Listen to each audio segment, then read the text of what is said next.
Imagine this. On any given day, without warning or explanation, you simply disconnect. Not a physical disappearance into the ether, but a quiet severance. You let go of the invisible threads, those subtle yet persistent cords that bind your presence to the lives of others. What do you think would truly happen? Have you ever dared to contemplate the ripples caused by such a silent withdrawal?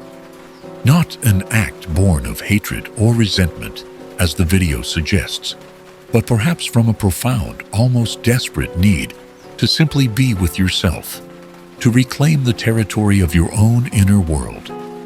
Most people, caught in the ceaseless hum of connection, don't understand this impulse. They might even condemn it. Yet, distance, as the narrator hints, possesses a strange, almost unsettling power. It's as if your quiet removal from their orbit disrupts a delicate, unseen balance, a gravitational pull they never realized they relied upon. What void truly opens when you step back? Is it merely the space where you once stood? Or does it reveal something far deeper, something latent within them? Consider the possibility that your absence is less about the loss of you and more about the sudden, stark confrontation with the emptiness they were using you to fill. What happens when the mirror you held up to them shatters, leaving them face to face with a reflection they can no longer control or project onto? This reaction, this profound unease stirred by your departure, stems from a deeply ingrained psychological mechanism. We rarely see others purely as they are.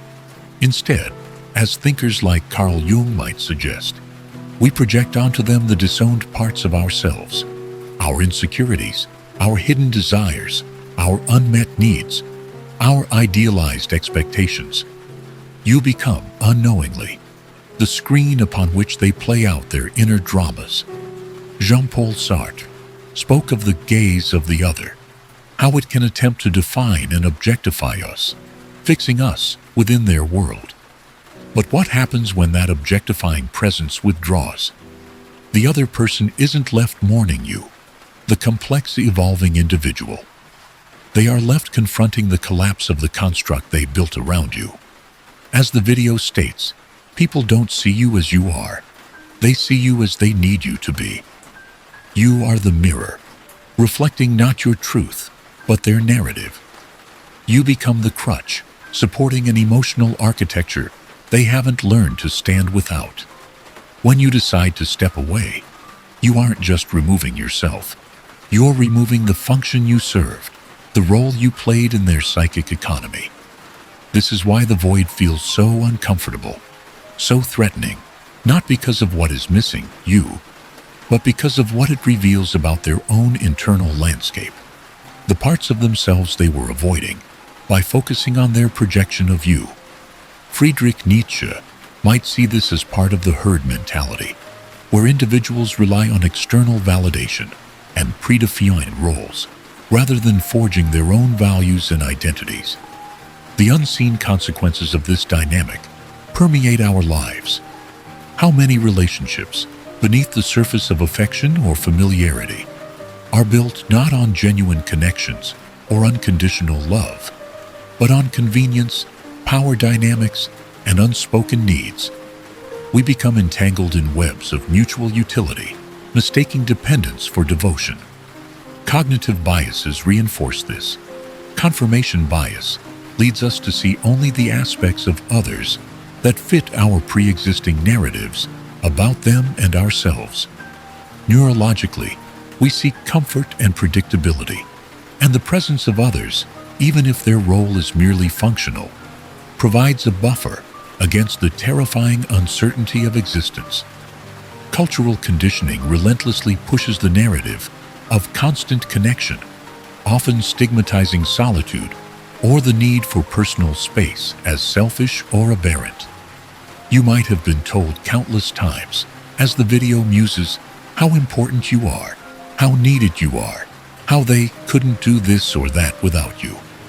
But how often, deep down, did those words feel less about your intrinsic value and more about their reliance on your presence, your function?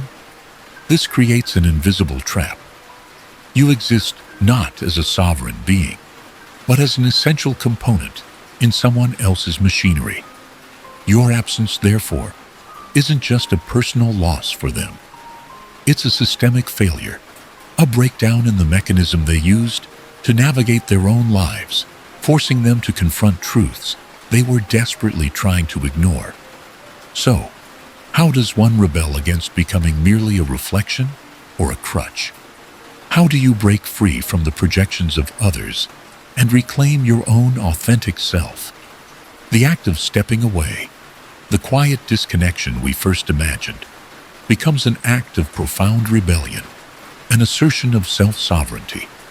It requires immense courage, as the video implies, because it challenges the very foundation of many relational contracts. It's looking in the mirror and saying, I need space for myself, even if it means others won't understand, even if it causes discomfort. This isn't selfishness in the pejorative sense. It's self-definition. You shatter the illusion, not just for them, but for yourself, refusing to live solely as the person they need you to be. The crucial shift in perspective lies here. The discomfort, the anger, the guilt, the fear that arises in others upon your departure is their emotional landscape being revealed, their dependencies being exposed.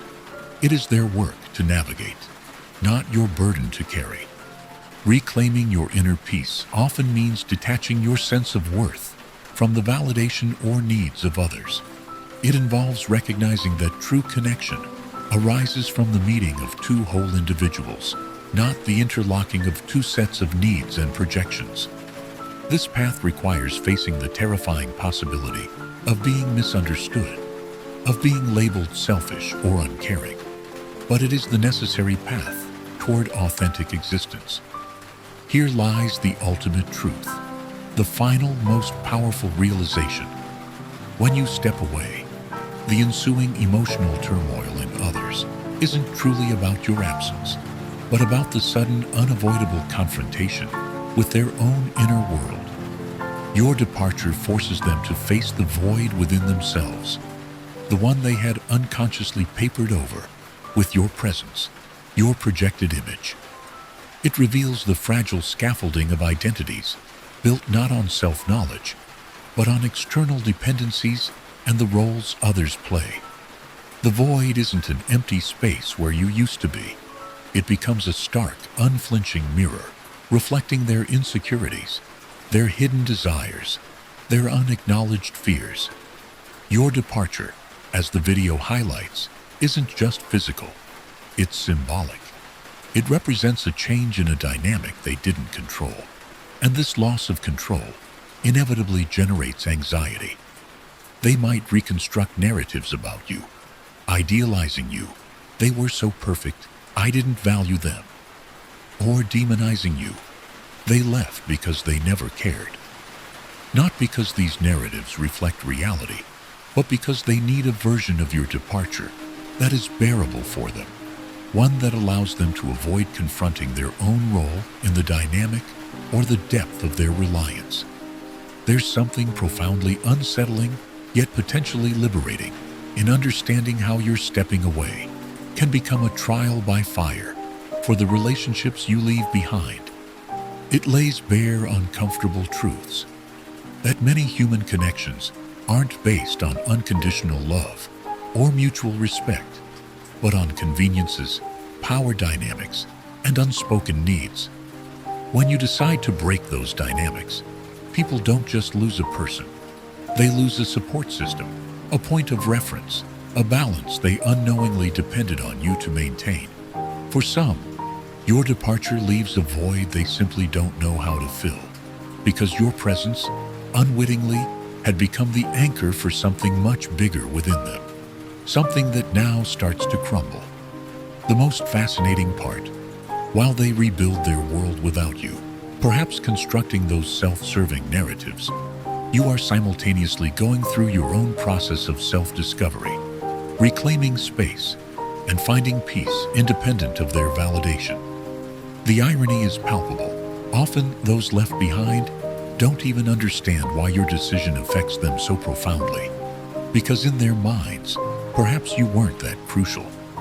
But your departure reveals you occupied more space than they were ever willing to admit, illuminating the cracks in their own emotional structure they always tried to hide.